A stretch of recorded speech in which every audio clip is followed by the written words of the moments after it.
Dumelang botlhe mo tsatsing leno la kajeko la bo 13 kgwedi le ya Sedimonthole ngwaga one wa bo 2024 16 December 2024. Kajeko ke rata jaaka rotlhe re itse gore ke letsatsi la boikhutso kgotsa holiday mo Afrika Borwa. Nna nka re ke la kgopotso le la go lela mme bone ba re ke la boikhutso. Go siame ke la boikhutso mo Afrika Borwa. Mme ke rata fela go nama ele la mannyenyane ka ga se nna ke ithutileng sone se ke se setseng fa fatshe fa ntse ke tla le se ke ratang go se bonela kwa pele. Segolobogolo ke le ntate mo malatsing a kajeko ya ke rata fela go tlhagisa se nna ke se ithutileng le go se abelana le batho ba bana segolobogolo. Ke eme mo magetleng ke sa e se kitso yaka ka bonne e se nna motlhagisi le modiri wa kitso le motlhami wa yone, mme nna fela ke eme mo magetleng a bodimo kgotsa bagologolo ba me. Credo Motwa SK Mqhayi le Setswana le ngwao ya Setswana ya Xhosa ka kakaretso. So ka Setswana ke rata fela go abela gore ka Setswana ke tla dirisa seane se se reng ka letsatsi la go gopola. Seane sena sa re ruta sa re modirwa ga lebale go lebala modiri, modirwa ga lebale go lebala modiri. Batswana ba ria no ka tsatsi leno ra gopola gore ka 1838 moetapele mongwe wa Maburu Peter Retief o ne a bolawa ke kgosi ya Mazulu le ena bolawa ke kgosi ya Mazulu Dingane. Ke ka go ba reng ka jeko ke Dingane's Day. Ba bang ba pele ga mo le na le bidiwang o ka re le bidiwa moraga mo la bidiwa Day of Reconciliation. Yano fa le bidiwa Dingane's Day le Day of Reconciliation jalo ke rata fela go tlisa seane seno mo leseding re se dirise re yaka re tla le tlase le leng modimo ya rona, our philosophy which is our base that we are basing ourselves on. Ka jalo sa re modirwa ga lebale go lebala modiri. Ka tsatsi leno ka 1838 Maburu ana bolaya kwa Blood River, Makgowa ana bolaya Mazulu bana ba fenya kwa ntweng kwa Blood River. Me bane ba tla bone go gopola le go tshwaya letsatsi leno jaaka Dingane's Day ka ba dumela gore Dingane ke ena bolaileng moetapele wa bone Peter Retief. Mme moraga mo ka matsatsi a bo Mandela go tla kwa pele ba re ke Day of Reconciliation. Ebile pele ga mo ba re ke Day of Reconciliation o ka re go nnile le poelano. Mme ke se ke ratang go bua ka sone ka jeko tebatso ena re se ke ra lebala rona re ne ra diriwa maswe ke rona re nang ra latlhegelwa re le mo Afrika le ga re se Mazulu. Nna ya ka ke le mo Afrika mo leka Pan Africanist ke dumela gore merafe yotlhe ya maAfrika ke bana ba go gae le ga nna ke le Motswana ke le Moxhosa.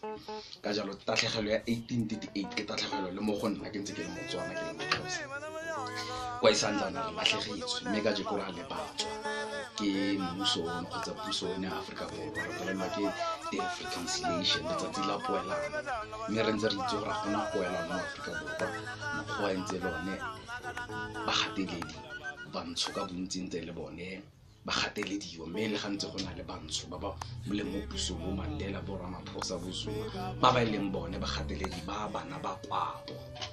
Eo ke kgangeng mo re tla go yone ne ke tlhagisa fela go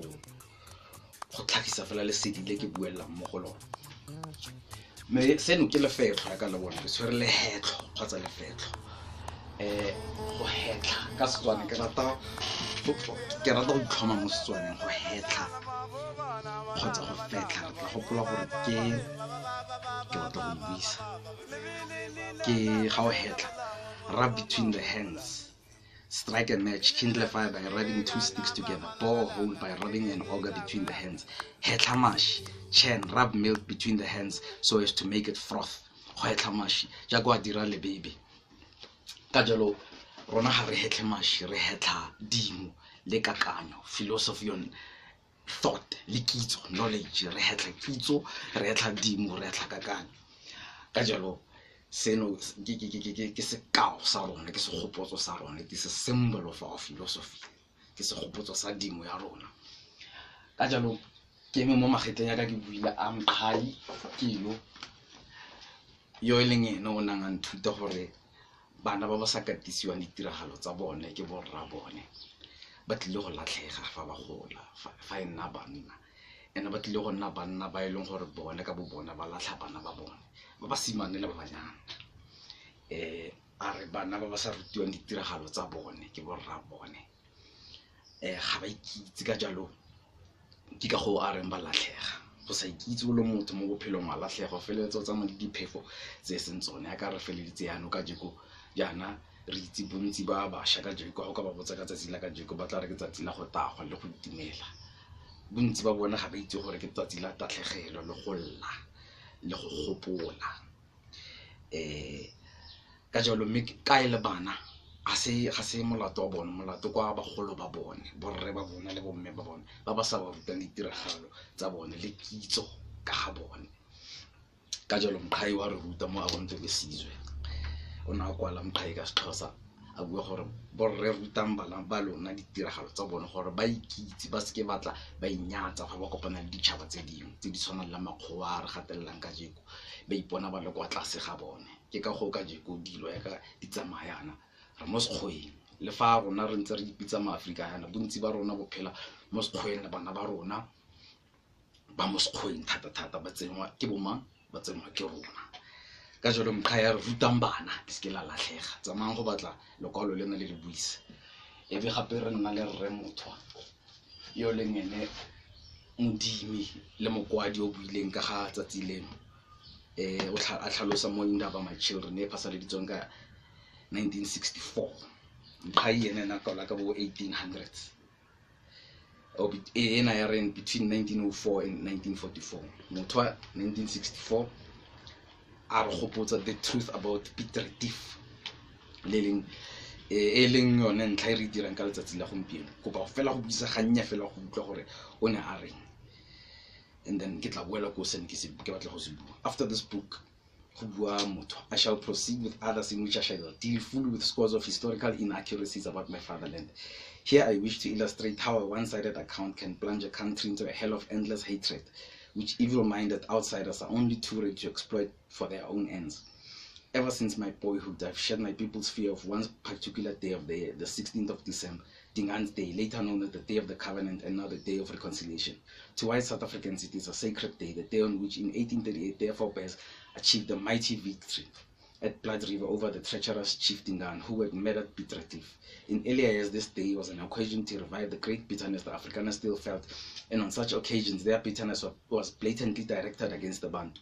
I distinctly remember that as a child, our parents locked us up inside our huts near Potchefstroom, where we had to sit all day for fear that the white bastards would beat us up. I can quote many bitter, provocative speeches white leaders have made in past gatherings on December 16. I could reveal reprehensible deeds that irresponsible young white men, fired by such speeches, have committed against the Bantu, but I do not intend doing so, etc. Ano go boela kwa ntlheng yaka gompieno re bolelwa gore tsatsi leno la kajeko ke Day of Reconciliation mme ya ka re ga gona poelano e tse e diragetseng basolo ke bagateledi bantsho ke bagateledi yo gonne ba sentse ba tshotse lefatshe la rona ba sentse ba laola dio tsotlhe tse di leng gone mo pusong le fa di fatlhegong tse le bantsho ba kaedi di a seatla sa mokaedi sone ke se sesweu ke sa mosweu ka jalo borre ba ba re gopotsa gore tsatsi la ka jeno ga se re latlha bana fa ntse re ba tlogela bona ga ke batla go bua thata ka go tagwa mme ga re tlogela bana ba nagana gore tsatsi la ka jeno ke la go ja boitumelo le go tlhapelwa fela ra ba latlha rona re le bontate ra ba latlha rona re le bontate ra ba latlha rona re le bagolo tsatsi la ka jeno ke la go gopola ka ditatlhegelo tsotlhe e seng fela ya ntwa ile ya kwa Blood River ya Mazulu e diragatseng ke ditatlhegelo tsotlhe tsa dipuo tsa rona tse di tswellang go latlhega dingwao tsa rona kitso e re nang le yone ka batho e ntse e tswella fela go latlhega yaanong tsatsi la ka jeko ke la go gopola e seng fela go gopola le go dira maikano a mašwa gore rona re le borre ba maAforika a tota e seng a motshameko re tlile ke dikgato dife tse re tlileng go di tsaya ke dilo dife tse re tlileng go di dira le go di aga tse di tlileng go kgatlhana le go lwantsha le go alafa bothata bo ke bo tlhagisang bono ke a leboga ke batla go tswelela lolo ke ne ke batla fela go gopotsa le go tsenya la me lefoko a themba gaetso